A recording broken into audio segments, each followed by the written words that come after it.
say, kids, what time is it?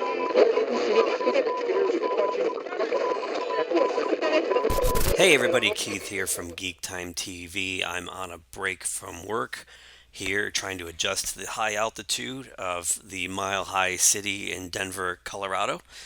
Actually, I went and ran this morning for an hour on the treadmill. I never run for an hour. Um, so maybe I did adjust to the thin air, but coming up the stairs was not fun. So anyway, I've been up here and trying to keep up on some of the news late at night, and a couple of things just stuck out to me, and I really wanted to address them. And I strongly encourage you, if you haven't already, to watch Az from Heel versus Babyface's take on an article I'm going to cover in this video too. I'll actually link to Az's video in the show notes. It's really, really good. Az is one of the most based people I've ever seen on YouTube. He's just loaded. He oozes common sense.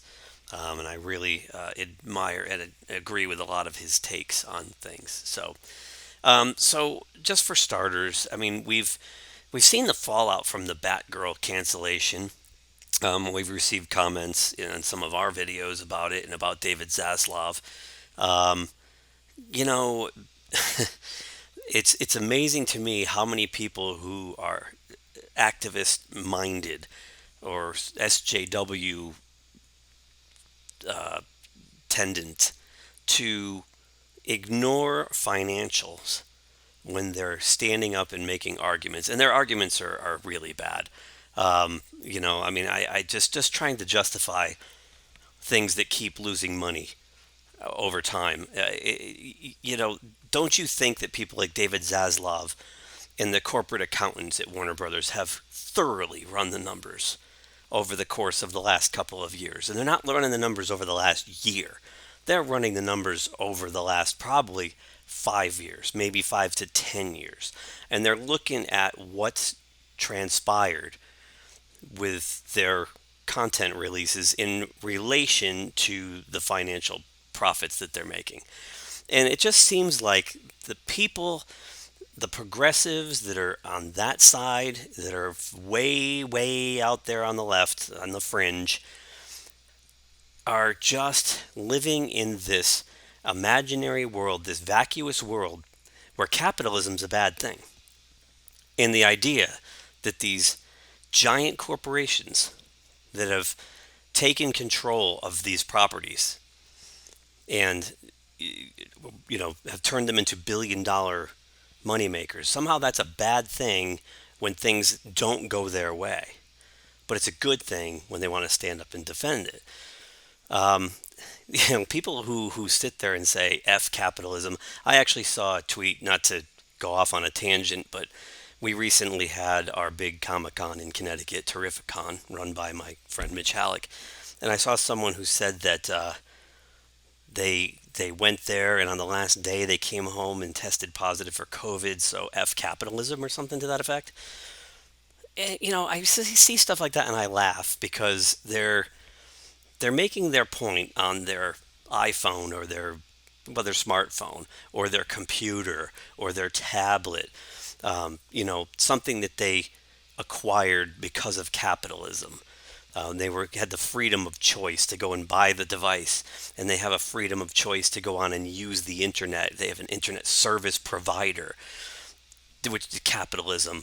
They went to a Comic Con to purchase items, capitalism. But because they got sick, fuck capitalism, right? So this is what I'm talking about. I just don't get it. And I'm just going to kind of go through a few examples here because it's just become clearly and plainly obvious that the idea of there's no real entrepreneurial spirit. Not that I'm the greatest business person, I'm self employed. I do okay, but I was never like really taught. I didn't take any business courses. I learned the hard way by getting ripped off, kicked in the teeth. You have to pick yourself up and dust yourself off. You have to, the world is a gritty, dirty place, and everybody's looking to make a buck because it's the way of the world. Everybody's got to eat, right? And if you're not able to put on your big boy, big girl, or big they pants and trudge ahead, and just be, as Eric July says, be great. Just try to be better every single day. Try to achieve something. Work hard. Go for that golden ring. Don't just sit there and play victim and look for free handouts from the government, because I love that argument too. I mean, again, here I'm going off on a tangent, but oh, the government should give us this and the government should give us that. The government doesn't produce anything. The government does not have any source of income besides taking tax money from the taxpayers. So, no, the government should not give us anything. Anyway, so here's Heather Antos, who's the editor in chief, I think, somewhere up there on the food chain at IDW, which is days, minutes, seconds away from bankruptcy anytime now. And you know, she tweets this the other day. Dear business people everywhere, whenever walking into a room with creatives, please, for the love of God, never ever use the phrase monetize content. Sincerely creatives everywhere. No, Heather, not sincerely creatives everywhere. Creatives that are fiscally vapid, economically vapid, would say something like that. You work for a publisher, which is one of the major independent publishers, who exists solely to turn content into profit. If they come in and say, how do we monetize content? That means they want, basically what they're saying, Heather, let me explain this to you, is they want the most bang for their buck. If they're going to invest in you, the creative, what's their return on the investment? But this is the kind of stuff I see. So that goes to my next point, which is this story. Batgirl Ivory Aquino defends canceled DC film. As much as it had been labeled woke, it simply came together that way because of writing that reflects the world we live in. Well, this one, I don't want to make this video too long, but I also need to thoroughly dissect the twisted pretzel logic here. Batgirl actor, this comes from us, by the way, Bounding into Comics, Spencer Bakuli. Batgirl actor Ivory Aquino has seemingly admitted that the now shelved DC film fit all the criteria to be considered woke. Well, at least they're admitting it now. Though she claims this was not because it was created with any ideological stance in mind, but rather because it featured, quote, writing that reflects the world we live in. Well, no, it really doesn't. If you look statistically at the world we live in, the world you think you live in is very small. Very, very small. I'm guessing Hollywood, which, yeah, okay, perhaps maybe a large portion of that would apply. Or, you know, you're online in the social media realms, then it would be almost, yeah, completely true. But that's not what reflects the real world. That's more like 2 to 5% of the real world. So, but leave it to a Hollywood pretender to be so far up their own sphincter that they can smell their farts before they're even created. So let's move on. She says, prior to the film's cancellation, the transgender Aquino was set to portray the similarly identified best friend of Batgirl's title character, Alicia Yao, or Yo. So this is the other thing that they love to ride on, is that the role in question has to be played by someone equivalent, because actors aren't allowed to act anymore. It has to be someone of the same gender, race, makeup, which is also ridiculous. Created by writer Gail Simone and artist Ardian Syaf, Yo was introduced into DC Comics canon and eventually confirmed as a transgender during the pair's run on the fourth volume of Batgirl. So here's a quick panel from Batgirl, and if you wonder why sales of mainstream comics are in the toilet, and it looks like if you watched my colleague here on GeekTime, Edson's video from the other day, Looks like David Zaslav's about to come in and make some serious changes to DC Comics. But let's look at these last two panels. So we have the panel here with Batgirl saying, "At least take a utility belt, some batarangs, something. You need to have a weapon." And Yo says, "Please, I'm a trans woman in Gotham. Of course I have a weapon," with her rainbow-colored baseball bat. hmm Initially stepping into the dominoed Daredoll's life as her roommate, Yo has since been set up to become some iteration of Batgirl. Well, of course. Her take on the identity emphasized by her transgender pride flag wrapped baseball bat. Easy for me to say. Uh, it is later implied that Yo was given Barbara's blessing to continue on as a relative of the Bat family, though as of writing, DC Comics has yet to follow up on the plot thread. So, that said, Ivory Aquino decided to use Twitter, of course, because Twitter's so important, to write an open letter to David Zaslav. Let's go through it. A letter to hashtag David Zaslav at Warner Brothers Distributors, WBD. Yeah, as if David Zaslav's spending his day on Twitter looking for this stuff. Dear Mr. Zaslav, I just read an article on The Hollywood Reporter about the supposed funeral screenings of Batgirl and the possibility of afterwards that the film footage would be destroyed. If this is the case, as one of many who poured our hearts into the making of this movie, I ask that this measure be reconsidered. He'll get right on it. As much as I've tried my best to be strong these past few weeks, I'd find myself crying, for lack of a better term, from grief. And tonight was one of those nights. As much as Batgirl had been labeled a woke film, it simply came together that way because of writing that reflects the world we live in.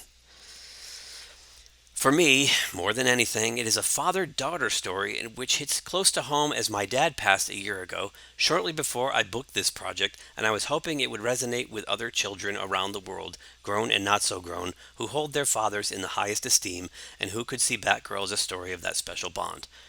I've found myself not being able to talk about this ordeal with anyone. I realize that apart from those involved with the film, would truly understand what we're feeling, and talking about it with my castmates, I feel might be akin to rubbing salt on a still open wound.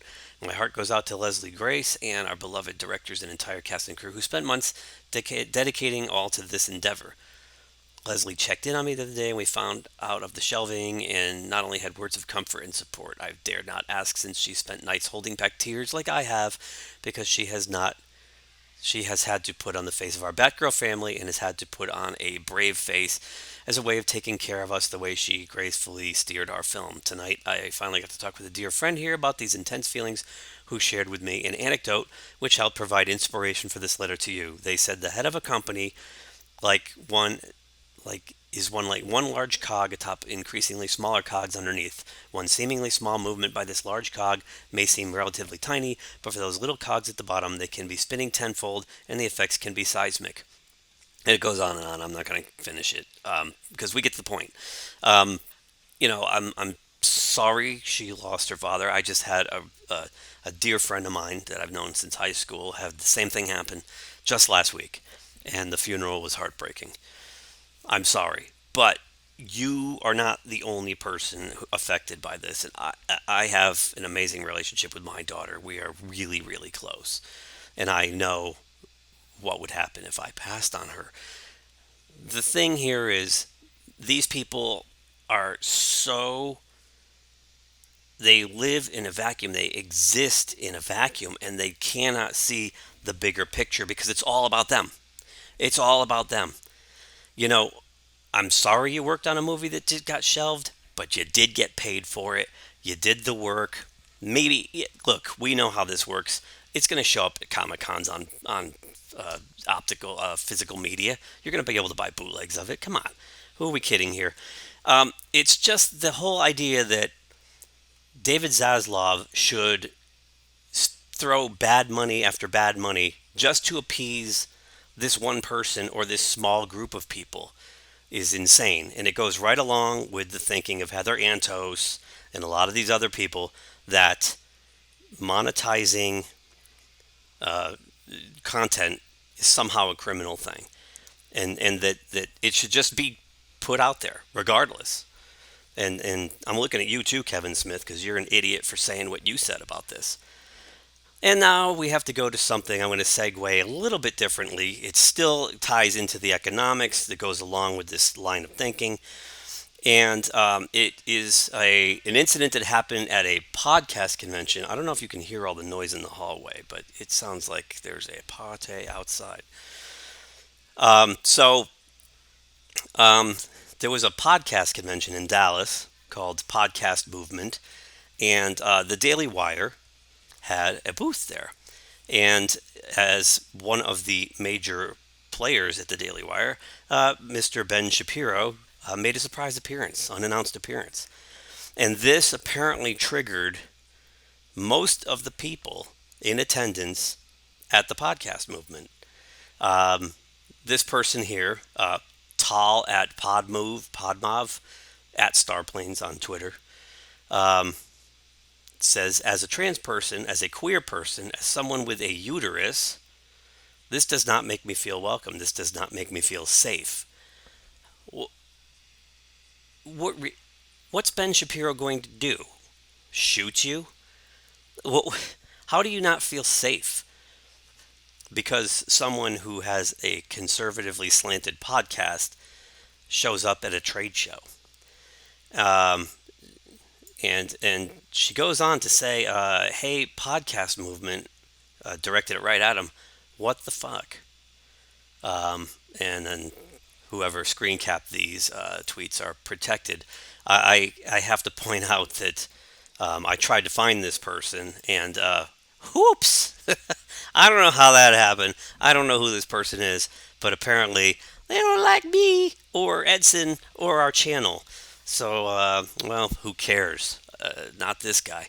So, podcast movement makes another one of these economically stunted decisions. Again, the ideology brings with it this fiscal vapidness.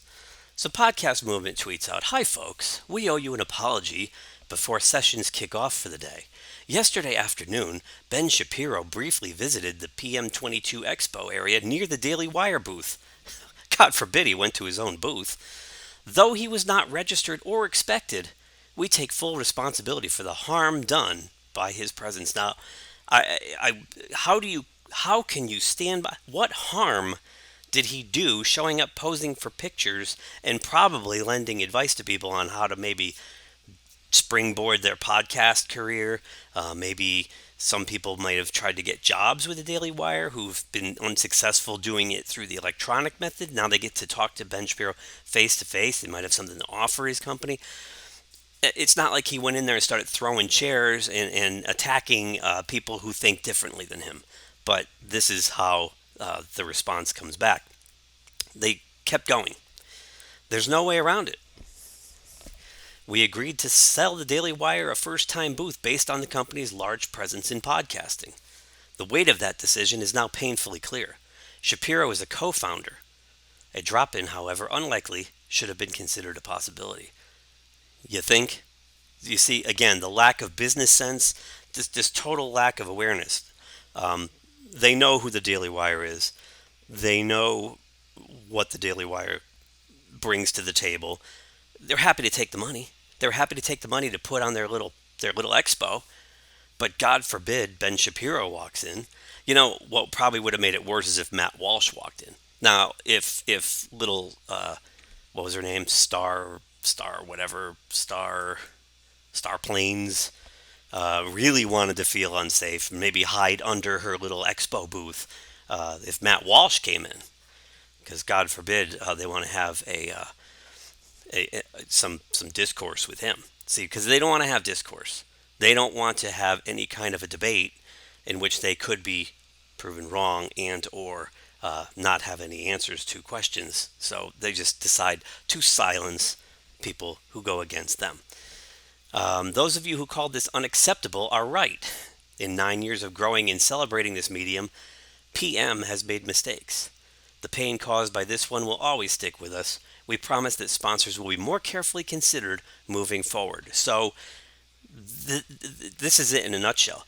To podcast movement, PM, the BM, good luck sustaining this going forward. Because what you're doing now is saying that at least half of your attendees, half of your vendors, half of your presenters are not welcome at your little expo anymore. So good luck getting in there. I know what these venues cost. I've put on trade shows. I know exactly what these things cost between the venue alone, the catering, the electricity, the internet connection, the insurance. Good luck sustaining this when you just told half your audience to piss off. Well done. So again, these are three strong examples of the economic illiteracy of people who think like this.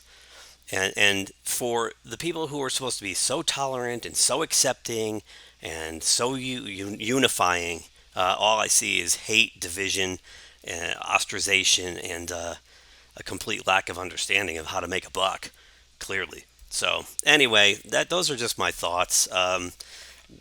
Let me know in the comments what you think. Thumbs up if you liked the video. Thumbs down if you didn't.